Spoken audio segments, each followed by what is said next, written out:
Today I'd like to talk to you about how to properly obtain your measurements. In your welcome pack from us, you will receive a tape measure.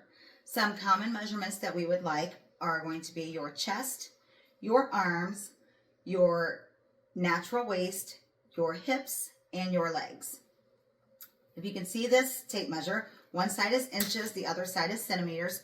You pick whichever works best for you, but just make sure that you're consistent with which side you use. I prefer to stand in front of the mirror when doing this because then I can make sure that my tape measure is in the right spot. And I like to do it without clothing so that the tape measure doesn't slip, and then I feel like I'm probably getting a little bit more accurate reading. You take the tape measure around your back, find the widest spot, and go across the front, usually across the widest part of your bust, and that's going to be your chest measurement. Your arm, find that spot on your arm. That's going to be your arm measurement. Your natural waist, everyone has a spot in their waist where it just naturally goes in.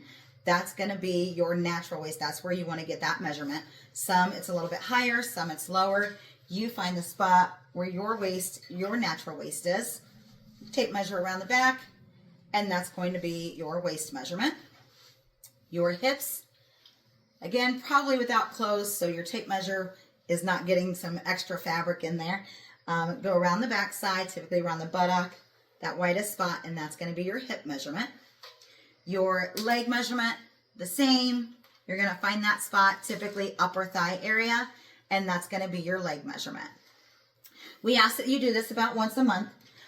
That way you kind of keep track, just jot them down on a piece of paper. If you're working out with this program, then you know that muscle weighs more than fat, so sometimes you might have those discouraging days where you're unsure if this is working because you're not seeing the scale move.